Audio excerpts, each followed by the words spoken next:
Bismillahirrahmanirrahim. Assalamualaikum warahmatullahi wabarakatuh. Perkenalkan, saya Novusya Nur Fadilah, NPM 10060319095, yang mana pada kesempatan kali ini saya akan membahas mengenai fitoterapi antihipertensi yang berjudul efektivitas tanaman kelor sebagai antihipertensi.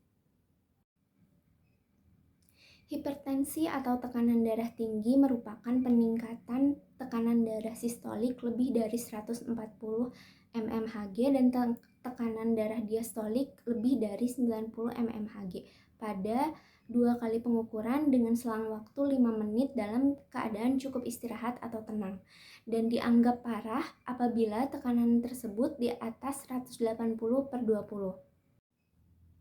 Hipertensi yang dibiarkan tanpa penanganan yang baik akan mengakibatkan komplikasi dan gangguan kesehatan lainnya, seperti pada bagian otak akan menyebabkan stroke, pada mata dapat menurunkan fungsinya hingga menimbulkan kebutaan, pada jantung dapat menyebabkan penyakit jantung koroner dan gagal jantung, serta pada ginjal dapat menyebabkan penyakit ginjal kronis.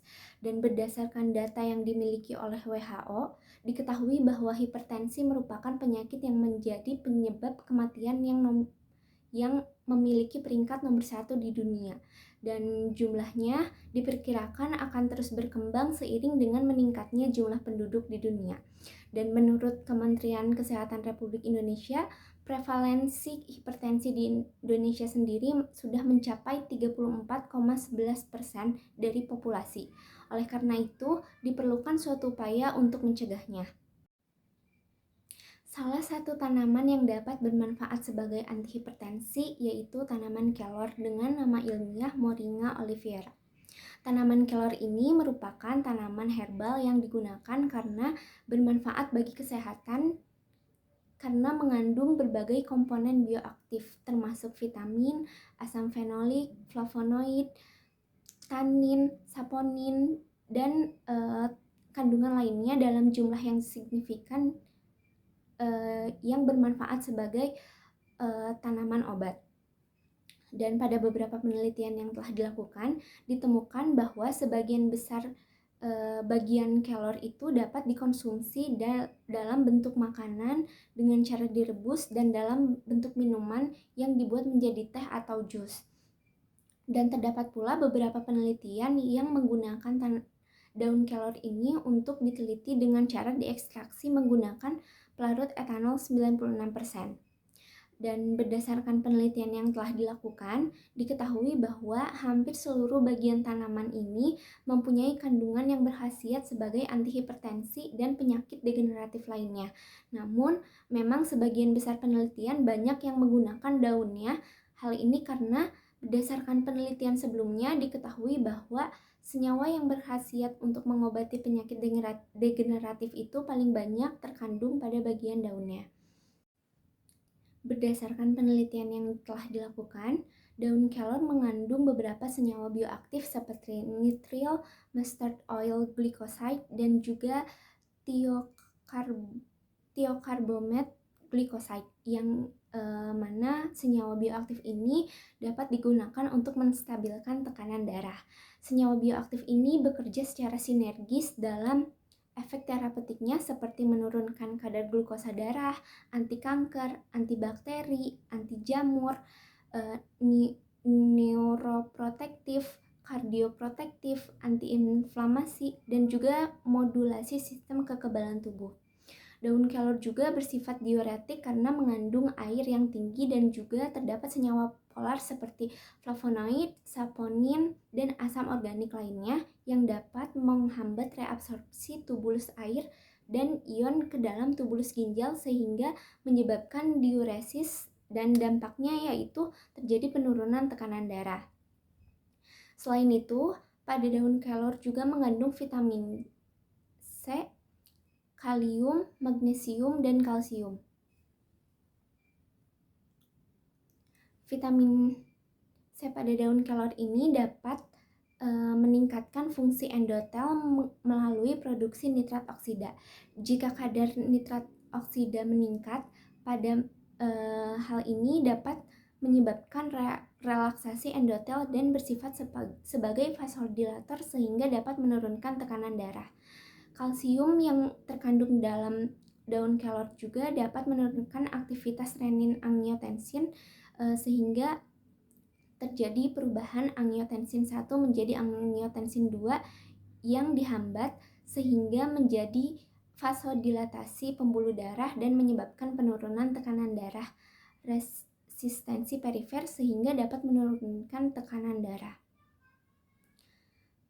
Selanjutnya, magnesium dan kalium yang dimiliki oleh daun kelor dapat mempengaruhi otot polos pembuluh darah, kemudian menyebabkan vasodilatasi dan menurunkan tekanan darah perifer.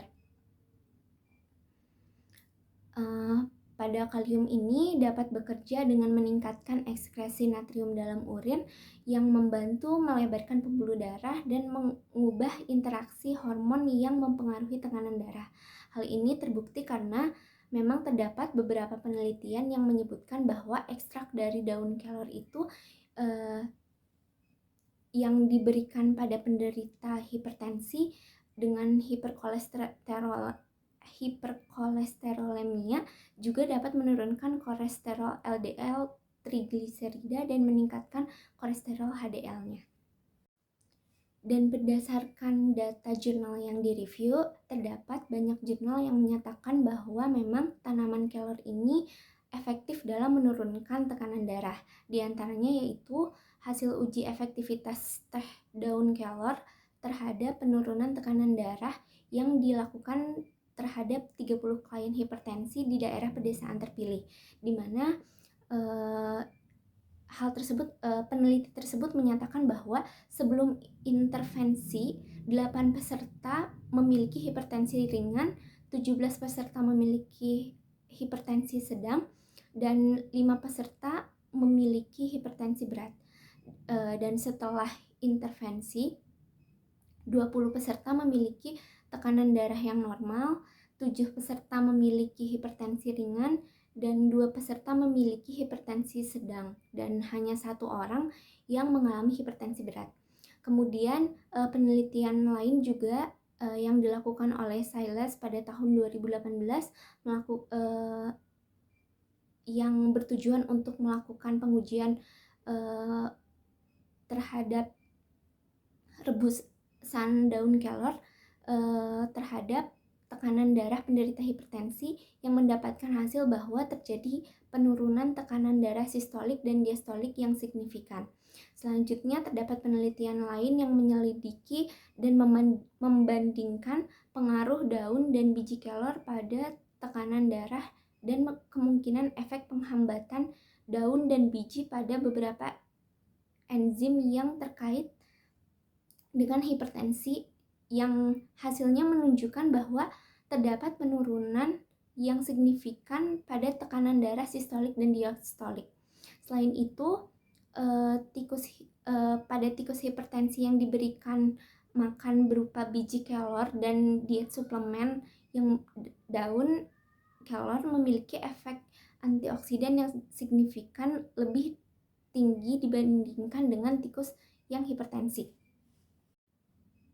Sehingga kesimpulan yang dapat kita tarik dari penelitian-penelitian sebelumnya itu diketahui bahwa tanaman kelor dengan nama ilmiah Moringa oleifera ini memang dapat digunakan untuk menurunkan tekanan darah tinggi dan kadar kolesterol dalam darah karena di dalamnya memang terkandung berbagai senyawa fitokimia, senyawa bioaktif, senyawa polar, vitamin C, kalium, magnesium, kalsium, dan senyawa-senyawa lainnya yang memang terbukti dapat digunakan sebagai pengontrol tekanan darah tinggi secara alami. Tanaman kelor ini dapat dikombinasikan dengan tanaman-tanaman herbal maupun obat medis lainnya dalam mengontrol tekanan darah tinggi pada penderita hipertensi, yang tentunya dengan dosis yang tepat. Dan berikut merupakan pustaka yang menjadi acuan untuk tugas ini.